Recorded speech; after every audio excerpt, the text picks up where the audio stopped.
Gabriel, bagaimana belajarmu hari ini di sekolah?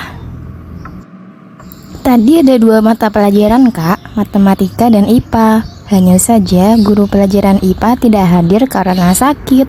Jadi kami belajar mandiri, Kak. Oh begitu, bab apa yang kamu pelajari dalam IPA itu, Gabriel? Itu, Kak, interaksi makhluk hidup dengan lingkungan. Sudah paham atau belum? Belum begitu paham, Kak, soalnya kami hanya membaca buku. Nah, coba kita bicarakan lagi sambil mengingat ya. Sebelumnya, bagian mana yang kamu belum paham? Duh, yang mana ya? Aku juga lupa, Kak. Dari awal aja ya, Kak. Oke, kalau begitu. Nah, interaksi tidak hanya terjadi pada sesama makhluk hidup, tetapi juga bisa terjadi antara makhluk hidup dengan lingkungan sekitarnya. Hal ini disebabkan oleh sifat dari keduanya, yakni makhluk hidup dan lingkungan yang saling ketergantungan antara satu sama lain.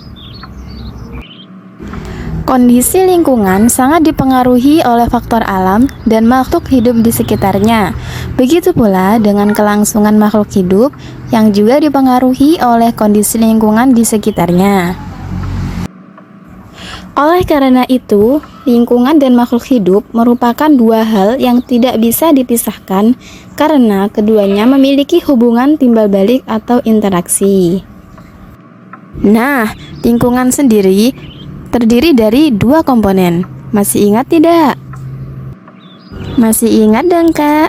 Lingkungan terdiri dari 2 komponen utama, yaitu komponen biotik dan komponen abiotik. Betul, komponen biotik adalah komponen yang bernyawa dan hidup. Sedangkan komponen abiotik adalah komponen dalam lingkungan yang tidak hidup dan tidak bernyawa. Nah, coba kamu sebutkan apa saja contohnya, Gabriel. Kalau komponen biotik, contohnya seperti hewan, tumbuh-tumbuhan, manusia, organisme, atau bakteri, dan yang lain.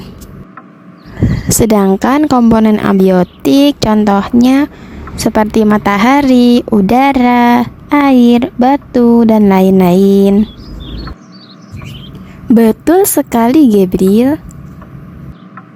Nah, contoh interaksi makhluk hidup antara lain seperti yang kita ketahui di dalam kehidupan sehari-hari, yaitu tumbuh-tumbuhan membutuhkan air dan sinar matahari agar dapat tumbuh dan berkembang. Makhluk hidup juga membutuhkan udara yang bersih agar dapat bernapas agar tetap bisa hidup.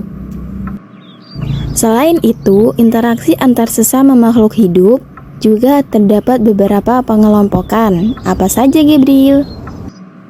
Itu, Kak, ada netralisme, ada mutualisme, ada komensalisme, dan ada parasitisme. Betul. Netralisme adalah suatu interaksi antara 2 jenis organisme yang tidak saling mempengaruhi. Contohnya apa, Gabriel? 2 jenis organisme yang tidak saling mempengaruhi, contohnya itu, Kak, kambing dan kupu-kupu. Betul, Gabriel. Selanjutnya ada mutualisme. Mutualisme adalah interaksi antara 2 jenis makhluk hidup yang saling menguntungkan. Contohnya apa, Gabriel? Contoh mutualisme yaitu ada kupu-kupu yang mengisap nektar pada bunga. Pada saat itu, bunga juga diuntungkan karena dapat membantu proses penyerbukan. Betul. Selanjutnya ada komensalisme.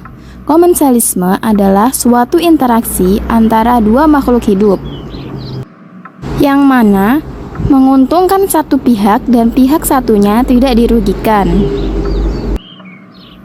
Contohnya seperti tanaman anggrek yang untuk karena bisa hidup di pohon mangga, tetapi pohon mangga tidak dirugikan sama sekali. Nah, yang terakhir ada interaksi apa, Gabriel? Tadi Netralisme, kemudian mutualisme, lalu komensalisme, dan yang terakhir parasitisme. Betul, Gabriel. Parasitisme. Jadi, parasitisme adalah interaksi antara dua jenis organisme yang mana menguntungkan bagi satu organisme tapi dapat merugikan organisme lainnya. Contoh yang sering kita temui dalam kehidupan sehari-hari adalah interaksi nyamuk yang menghisap darah manusia yang berdampak buruk bagi kesehatan manusia. Nah, seperti itulah penjelasan mengenai interaksi makhluk hidup dengan lingkungan. Sampai sini paham belum, Gabriel? Iya Kak, Gabriel sudah paham. Syukurlah kalau begitu, Gabriel. Oh iya Kak, tadi Mama nyuruh Gabriel untuk memasak air. Aku memasak air dulu ya Kak. Terima kasih ya Kak sudah membantu Gabriel untuk mengingat kembali pelajaran tadi. Sama-sama Gabriel, kamu belajar yang rajin ya. Oke Kak.